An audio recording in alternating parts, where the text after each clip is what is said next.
La Sociedad Española de Radiodifusión presenta... Ser... ¡Viva la radio! Podcast. Siempre. Bueno, yo tomé esta decisión hace mucho tiempo.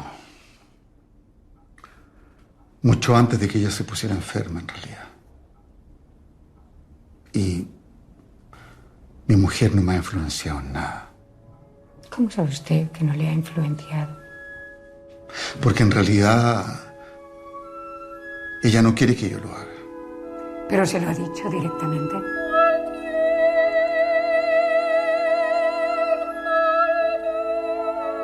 El cine en la Ser con Pepa Blanes.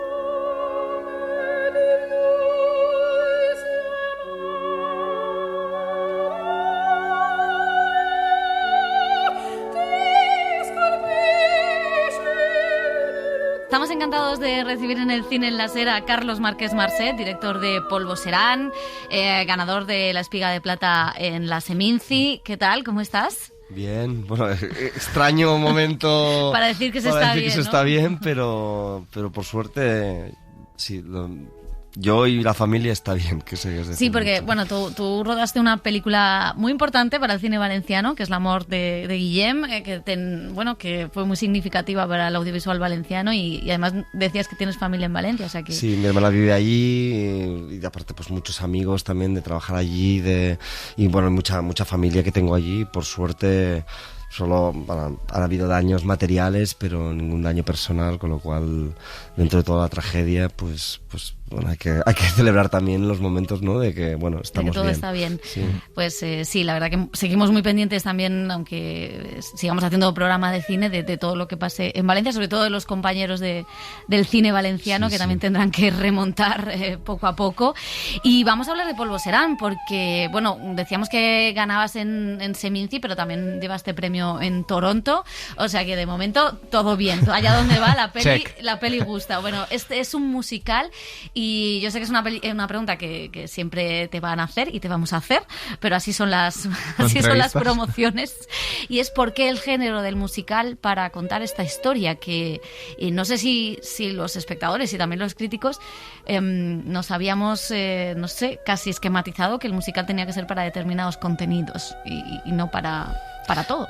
Sí, pero eso es curioso porque es una cierta idea que no se con la realidad y que el musical siempre ha tratado temas muy distintos, muy variopintos, ya desde sus orígenes también, sorprendentemente. Sí, yo creo que en realidad es como no iba a ser un musical, ¿no? Es casi la pregunta para mí, porque fue un poco a través de la investigación de esa relación, ¿no? De la música y el final de la vida, de alguna manera. Como si a la que nos pusimos a investigar, me gusta mucho. Para mí la fase de investigación siempre es algo muy, muy importante y básico en la película. No es que un día me levante y diga, oye, voy a hacer un musical. Hay gente que lo hace, ¿no? Que se levanta, la siguiente película va a ser este género. Y es más bien como, ostras, quiero hablar de esto, quiero investigar de esto. Entonces nos juntamos con una familia que en su vida real son parte de una asociación de muerte asistida en Suiza y entonces como querían hacerlo juntos cuando uno de los dos se pusiese enfermo y fue como wow. Y empezó con de proponerles yo a ellos un taller de creación para cómo hacer una película a partir de esa decisión, ¿no? Y ahí nos dimos cuenta cuando trabajamos y hacíamos improvisaciones que muchos de los momentos donde no habían palabras para expresar, pero no porque fuese muy doloroso, sino porque era muy extraño.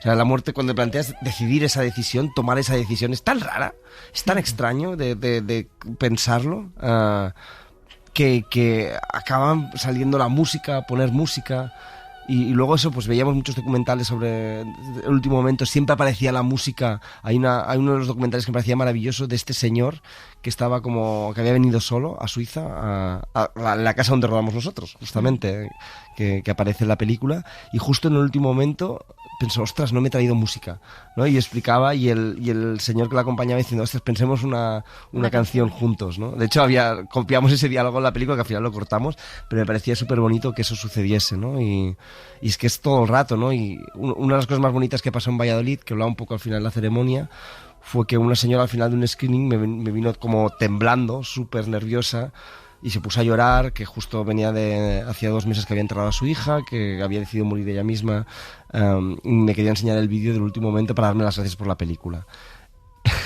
y estuvo ahí como buscando el vídeo, me puse a llorar también, empezó a enseñarme ahí fotos y va y me enseña, al final lo encuentra y es un vídeo de ella en el último momento, justo antes de, ya con todas las inyecciones y todo, y ella y su hija bailando en el hospital. Jo. Entonces era como, gracias por explicarlo así. Luego fue muy bonito porque además vino luego después de la ceremonia también otra vez, estuvimos con ella hablando mucho tiempo y fue, claro, es que esa relación entre la música al final es la belleza pura, ¿no? En el sentido de que hay algo ahí, todos necesitamos un apoyo en algo y lo bueno de la música es que acoge a todos, ¿no? Da igual que seas creyente, ateo, agnóstico, la música te recoge y te lleva a ese otro lugar que necesitamos, ¿no? Y nos acompaña. Parece como tiene esta pureza de emoción y de estética que yo creo que es la más superior, por eso es la más superior de todas las artes, ¿no? Y esta idea justo que comentas ahora, enlazándolo de la belleza, darle belleza al final de la vida, a la muerte, que también está muy presente en la película de Almodóvar o en otras películas de este año, estaba siempre presente de inicio en la idea que tú tenías de la película o también la has ido encontrando en ese proceso que tanto te gusta de investigación? Sí, yo creo que me gusta no empezar sobre todo sin juzgar, ¿no? Porque si vas con una idea predeterminada, acercarte al material, no, la muerte es bella. Vamos a ver, oye, que también es muy duro esto, ¿no? También tiene sus momentos muy complicados. Yo creo que fue un poquito también como las diferentes capas que se van añadiendo, tampoco era nuestro plan romantizarlo, ¿no? Y sí que había, el punto de partida de la película había un peligro, ¿no? Porque obviamente cuando te explican esta historia, piensas Romeo y Julieta, ¿no? Y es como, bueno, Romeo y Julieta en realidad es todo lo contrario, porque es un malentendido. Es realmente lo jodido de Romeo y Julieta es que en realidad ellos no se querían morir y se equivocan, ¿no? Es como más trágico no puede ser, ¿no? Entonces, un poco como desmontar esta idea romántica, casi que viene, ¿no? Por decirlo, el romanticismo ¿no? ideológico del idealismo alemán, por decirlo de alguna manera, el desmontar esa idea y construir otra idea de los afectos, de las relaciones, cuestionar la idea de dependencia que es, ¿no? Y venía un poco por aquí y a partir de ahí, pues, obviamente encuentras también una cierta belleza que está en la muerte, está en la cultura, está en las flores, ¿no? Es lo bonito de las flores, que tienen mucha presencia en la película, porque son símbolos, ¿no? A la vez de la belleza y de la muerte, ¿no? Porque de lo perecedero, ¿no? Y que hay algo muy bonito en lo perecedero, ¿no? Y que precisamente yo me considero una persona muy entusiasta y en general y como muy vitalista, precisamente porque pienso en la muerte cada día, ¿no? Y hay una manera de pensar en la muerte que nos ayuda a vivir y que es muy liberadora, ¿no? Y entonces un poco la película quería tener esta visión vitalista del final de la vida, ¿no? No porque queramos contrarrestar, sino porque realmente porque está en su esencia, ¿no? Y en esa belleza, fíjate, hila con el título, que yo no sé si viene del verso de Quevedo, Polvo serán. Claro, el propio soneto de Quevedo tenía algo de la belleza de la muerte, el amor, en un caso romántico del barroco español, sí. Pero bueno, es un verso muy significativo, porque yo no sé si es uno de los más estudiados de Quevedo, más repetidos.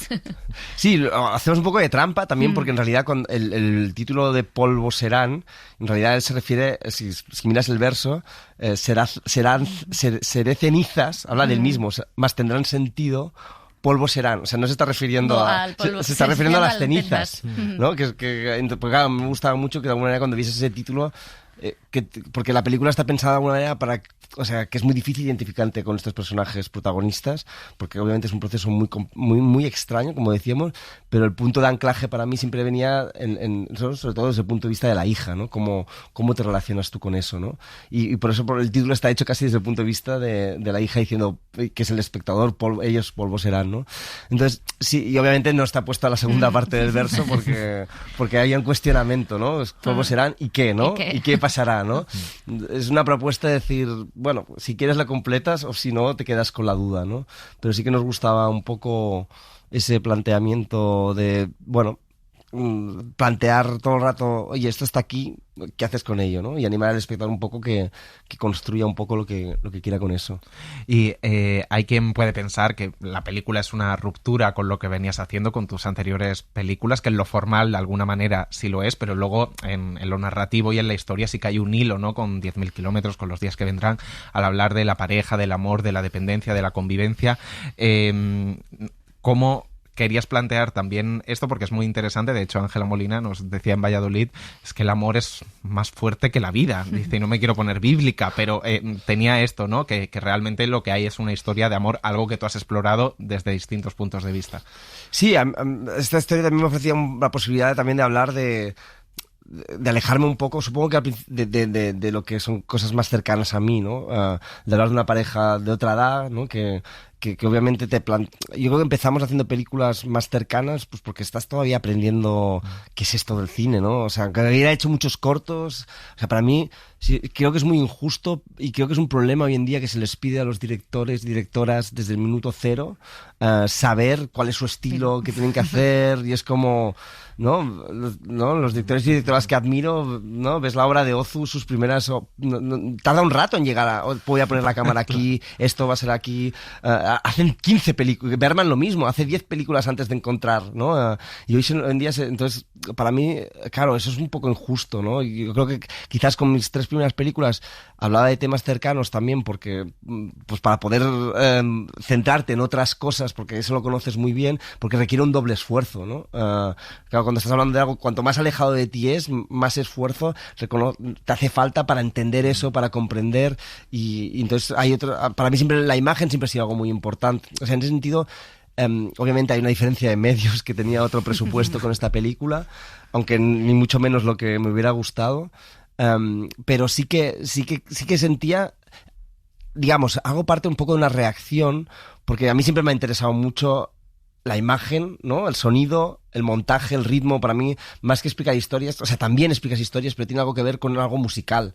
Y cuando hacíamos Los días que vendrán, el montaje era musical, era de aquí cortas, hay una sensación, hay un detalle de ritmo, de cómo este movimiento de cámara, parece que la cámara llega y filma, pero hemos hecho 32 tomas para llegar hasta este movimiento de cámara. Y esta imperfección que está aquí, hay siempre un deseo de intentar buscar algo en la imagen que conlleve una emoción a ese extrañeza de las emociones, de qué difícil es poner en palabras y entendernos con algo con ese milagro que yo digo algo porque me pasa algo y tú has de recogerlo y pensar, intentar adivinar qué es lo que me pasa a mí, que en el fondo lo piensas y dices, es una locura.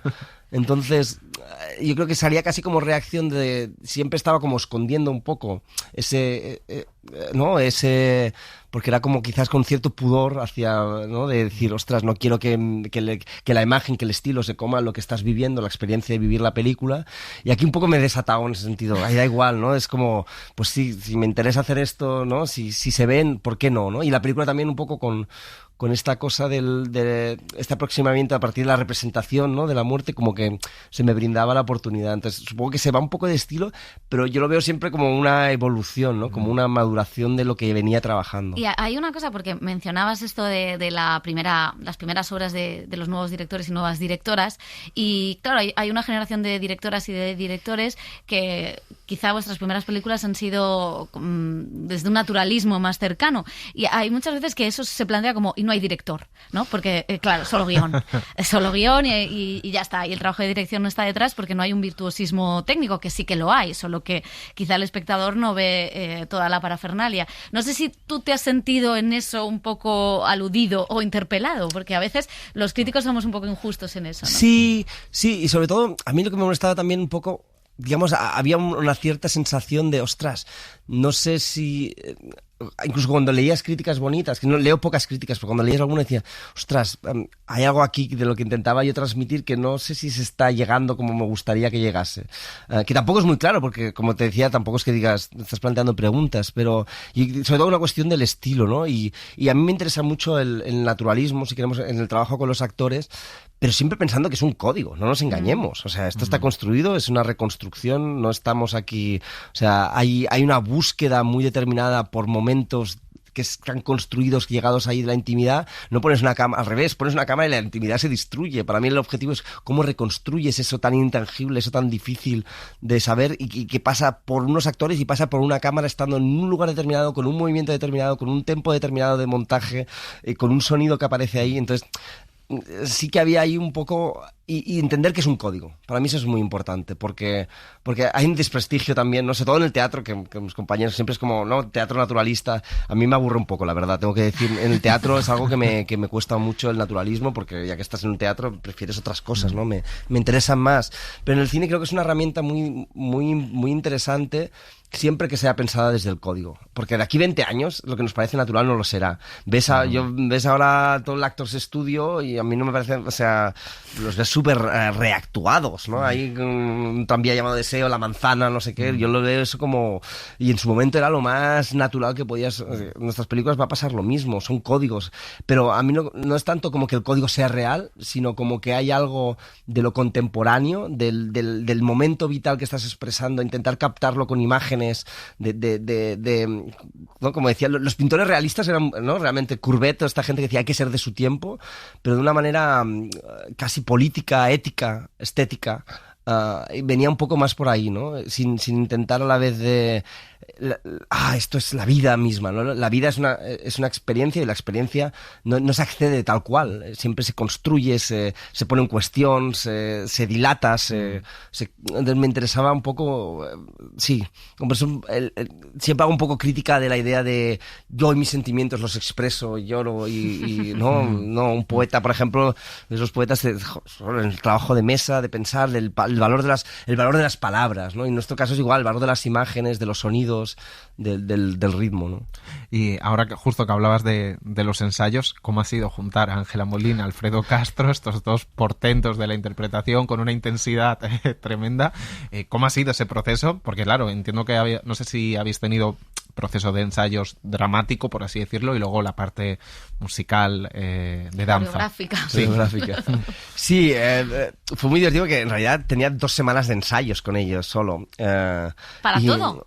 Para ellos, no, o sea, por un lado tuvimos los ensayos pero los hicimos en septiembre, o sea, hicimos como 2 meses antes de rodar, porque Marcos Morao, el coreógrafo, es el hombre, hay un hombre en España que lo hace todo, pues ese es Marcos Morao, un hombre súper ocupado, y como la película tuvo muchos traspiés y la pospusimos, pensábamos que no iban a poder ser ellos, porque tenían una agenda imposible, al final encontraron un hueco a finales de agosto, principios de septiembre, para montar los números musicales. Me dio 2 semanas, 12 días, y era como, ay, Dios mío, imposible, o sea, ¿cómo vamos a hacerlo en este tiempo? O sea, ves cómo se trabajan los musicales, pero Mónica Almiray, que es la actriz que hace de la hija, que ha trabajado con La Verona, me dice, tú tranquilo, que ellos te lo montan. Que lo sacamos. Que lo sacan. Y ahí fue como muy... tuvimos como montar, yo venía también un poco con la idea también de ciertas ideas de planos, muchos planos que quería hacer, y fue una combinación de, venga, ya hacíamos los ensayos pensando en los planos que íbamos a hacer, o sea, era una combinación un poco de las dos cosas. Con cámara siempre, no con una cámara digital, pero íbamos trabajando ahí. Y entonces ensayamos con ellos y luego tuvimos 5 días de ensayo general, digamos, porque ahí sí que tuvimos, porque antes no teníamos a Ángela, porque Ángela estaba rodando, y tuvimos 2 días a Ángela, o sea, muchas de las cosas para los números más difíciles, para algunos números que ensayamos sin Ángela, que no los ensayamos, porque no tenía tiempo. La funeraria, por ejemplo, claro, estaba la ayudante de coreografía, claro, un poco nos íbamos adaptando cuánto tiempo de rodaje, adaptado los números musicales también a cuánto disponibilidad tienes de los actores y cómo trabajas, entonces ahí sí que, pero lo dejamos todo muy planificado, o sea, todo lo contrario que me gusta rodar a mí, los números musicales estaban como al milímetro, o sea, yo los había rodado ya, me he ido 30.000 veces, o sea, estaban con la música, la teníamos pautada segundo a segundo, que era muy difícil de rodar, porque luego si fallaba algo, claro, no, si te falla un plano no es que tienes otro momento para montar, porque la canción dura lo que dura y tienes que sacar esos planos. Es heavy. Y de hecho el día más duro de rodaje de toda mi vida ha sido el día de rodaje en la funeraria.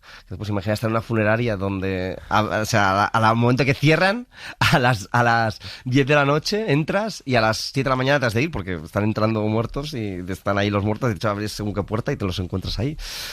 Fueron súper majos con nosotros los de la funeraria, fue realmente maravilloso trabajar ahí, la gente divertidísima, que además te das cuenta de los trabajadores de la funeraria, o sea, nos tronchábamos de risa porque eran gente y te proponían planos también, cada vez pasaba mucha gente ahí, pero claro, de repente es como, nunca me había pasado de... Por manera de rodar no me meto en estos berenjenales, pero a 3 horas de finalizar nos faltaban como el 60% de los planos, y para mí hay un momento que es clave en cualquier rodaje, que es la hora de la pausa para comida, que tienes una hora para comer, me voy y tengo mi hora para pensar, si veo cómo ha ido el día, cómo tal, pero justamente ese día, como teníamos tan pocas horas, empezamos comiendo Entonces no hacíamos la pausa. Me encanta que se coma al principio, por si luego no da tiempo. Exacto. Bueno, como tienes tan pocas horas ahí, Hay que aprovechar. Y claro, y estaba ahí y al final fue un poco de en extremis encontrar una solución de vamos a recortar la canción por aquí y vamos a hacer este plano contrapicado que se las ve maquillando, que me salvó el montaje porque si no había... Pero sí, realmente esto es súper estrés de total. Pero bueno, volviendo un poco a la pregunta, perdón que me he desviado ahí, cuando claro, les dije 2 semanas de ensayos y pensaba súper poco, y ya venían un poco como, bueno, es que Ángela me viene, es maravillosa, es que la amo, me dice, no, claro, o sea, Buñuel no ensayaba, y llegábamos ahí, hablábamos, y a una toma, y digo, ya, era Buñuel, ¿sabes? no te jode. Y Me claro, encanta eso. Claro, sí, pues claro, era Buñuel y era su última película, después de haber hecho 80 películas. No estaba el aragonés para ensayar. No fastidies. Y aparte tenías 4 meses para rodar, nosotros tenemos 6 semanas. Y bueno, pues entonces en ese momento, bueno, venga, tal, los ensayos, y ya como después de ya unos cuantos días se me revelaron un poco, tanto Alfredo como Ángela, no, es que no estamos acostumbrados a ensayar, y tampoco ni siquiera yo ensayo las escenas. Además Ángela me dice, no, es que me da miedo quemar las escenas. Digo, Ángela, pero es que es imposible, o sea, por mucho que quieras repetir 2 veces de la misma manera la escena, no eres capaz, porque trabaja de inspiración divina, o sea, le llega ahí y no repite las cosas, ella hace, está... Qué curioso, porque generalmente los actores siempre es, bueno, hemos ensayado un montón, menos mal, ¿no? Y estos dos, claro, dos veteranos. Y además, es muy gracioso porque Alfredo, claro, viene de procesos de teatro, él fundó el Teatro de la Memoria en Chile, una de las figuras más importantes del teatro en los 90, años 2000. Y claro, por procesos súper experimentales, súper largos, pero claro, de repente llega al cine y en el cine como que no se ensaya, ¿no? Y yo te digo, al final para mí los ensayos tienen que ver con, ni siquiera es como enseñar el texto, porque el texto ya lo trabajaremos ahí, ya se da más bien de crear vínculo entre los actores que no se conocen, ¿no? Y crear un poco ese lenguaje común corporal casi, hay algo físico de 2 personas que claro, han de llevar 40 años juntos, que te lo creas, ¿no? Y claro, es un trabajo que no es muy obvio o evidente, ¿no? A veces parece que estás perdiendo el tiempo, pero yo creo que luego sobre todo me dan herramientas a mí luego para conocerlos y para saber cómo dirigirlos. O sea, en el fondo para mí los ensayos son, tengo que aprender cómo trabajas tú para poder dirigirte yo luego. Si no, no voy a poder. Y bueno, y ahí fue como ese día y con Mónica Almiray, que viene del teatro, ella es directora de teatro, la que hace de hija, también nunca había hecho cine, acostumbrada a procesos de creación larguísimos, claro, estaba alucinando, no entendía nada, diciendo, ¿qué les pasa a estos dos? ¿No? Luego, o sea, entregadísimos en el rodaje y todo, pero sí que había un choque ahí de generaciones, ¿no? Y era muy gracioso porque justo estaba Antonia Seger, que es esta actriz chilena también, a la vez íntima amiga de Alfredo Castro, rodando con Belén Funes en Barcelona, y los dos estaban, pero ¿qué les pasa a esos directores jóvenes que no paran de ensayar todo el rato? Estos españoles pesados todo el rato ensayando, que nos dejen en paz. Pero bueno, sí que es un cambio generacional y yo creo que hay algunos actores jóvenes en general que les encanta y están pidiéndolo, por favor, y hay algo de la otra generación que... Buñuel no lo hacía, me encanta esa frase, te la vamos a decir siempre, Buñuel no hacía esto.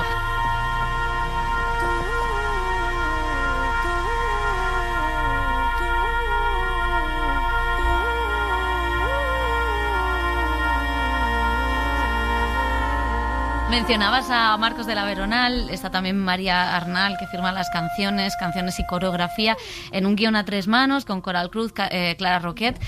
¿Cómo se trabaja todos esos elementos? Porque esto también es de alguna manera nuevo, el encajar, que las canciones cuenten una parte de la historia, no que tú decías en Valladolid, no que sea como Lars von Trier y a llorar, sino que haya algo también narrativo en esa canción. Sí, la verdad es que ha sido un trabajo muy elaborado y muy complicado de ir cuadrando. Primero porque en ese proceso de la otra película que íbamos a hacer, porque en la película originaria...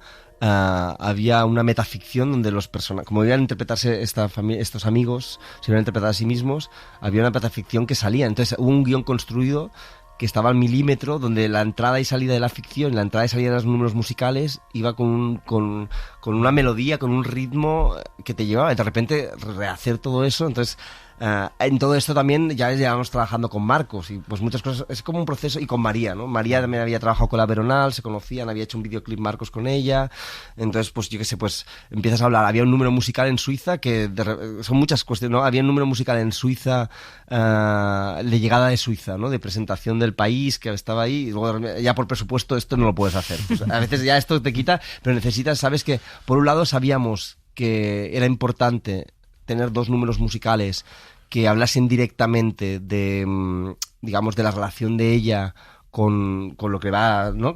Cómo ella, ¿no? Se relaciona con la muerte de alguna manera, y uno venía, ¿no? De una ilusión, de la idea de, ¿no? A mitad de película que tiene este número como más espectacular que canta Ángela Molina, y contrastarlo con un número después que originariamente era una danza macabra que pasaba en el campo y tal, y ahí fue como no acababa de cuadrar, Marcos no lo veía muy claro, y justo haciendo eso es muy bonito cuando nos dejamos leer con muchas directoras y muchos directores amigos, nos dejamos leer, nos damos notas en el guión.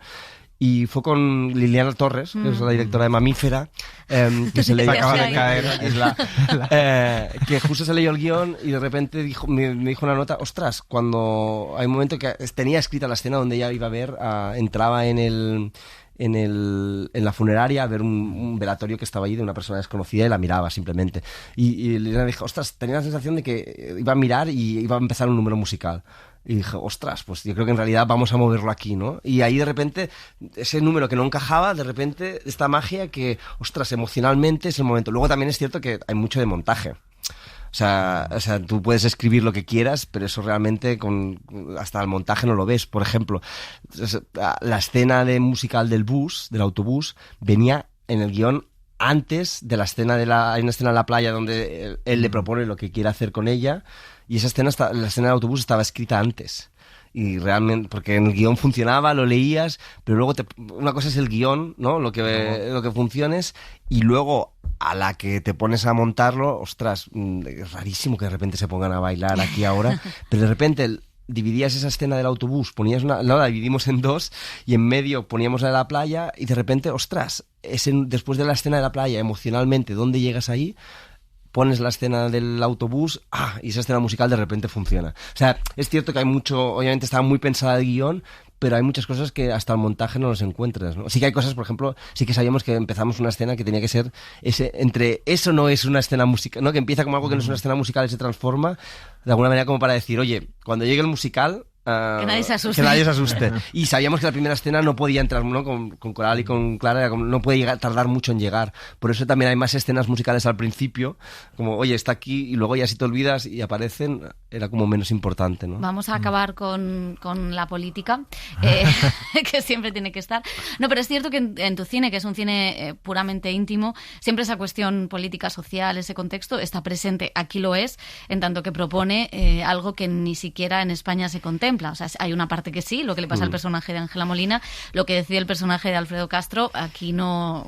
O sea, es casi toda una revolución, ¿no? Yo quería preguntarte también por eso, si cuando hablabas al principio de esta mujer en Seminci que te enseña el vídeo de su hija, si de alguna manera somos un país que no estamos hablando de esto, no estamos hablando de la muerte. Sí, es que incluso en lo que se plantea en la película de Ángela Molina tampoco es posible, ¿no? Porque lo que le sucede al personaje de Ángela Molina, que no me interesaba mucho tratar la enfermedad porque se comía la película, ¿no? Y ya hemos visto muchas películas de ese proceso de morirse a través de la enfermedad. Nos interesaba mucho trabajar la idea de una espada de Damocles, ¿no? De alguien que en cualquier momento te puede fulminar y te puede llegar. Y el problema es que tú, para poder, ¿no?, hacer todas estas cosas, tienes que estar en plena aptitud, ¿no? Y bueno, la ley de la eutanasia aquí es diferente, pero en el caso de Suiza, pero claro, es como, ¿qué pasa si tú no quieres esperar a que eso suceda y que no seas capaz de vivir eso tú misma, ¿no? Entonces por eso encontramos esa idea de tal. Y obviamente la decisión de Alfredo Castro es muy polémica, tampoco es que realmente parezca que... Yo creo que en la película hemos intentado, había mucho más información que luego hemos ido quitando, porque nos convertía de repente, bueno, quien quiera ya investigará y ya hablará, no es que de repente digas, oye, me quiero ir a morir a Suiza y te vas a morir a Suiza. Se plantea un momento que tiene que hacer entrevistas, en la entrevista que ve, es un proceso largo, duradero y obviamente que pone en cuestión y pone en diálogo. Yo creo que aquí lo importante, yo lo que pensaba un poco y la experiencia un poco hablando y pensando la película y hablando con toda la gente es, ostras, hablamos el debate. Pongamos a hablar de estas cosas, ¿no?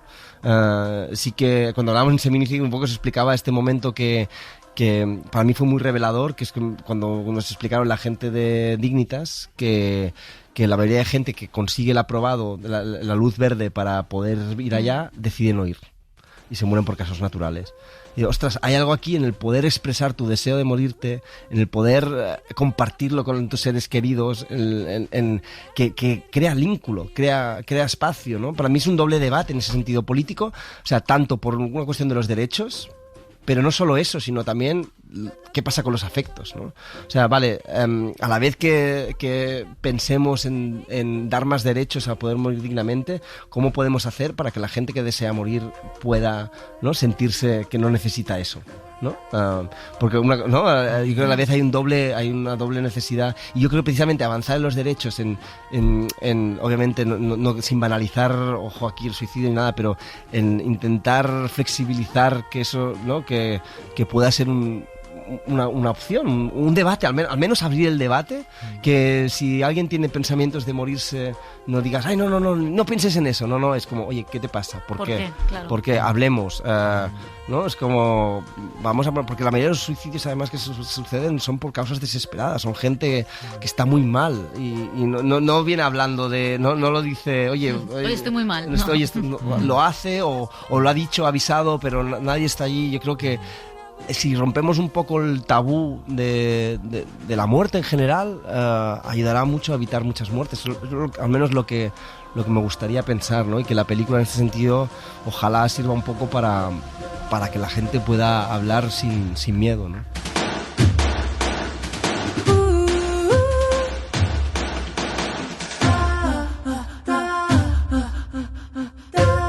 Carlos Márquez Marcet, muchas gracias. Muchas gracias. Un placer escucharte siempre. A vosotros. Adiós. Gracias.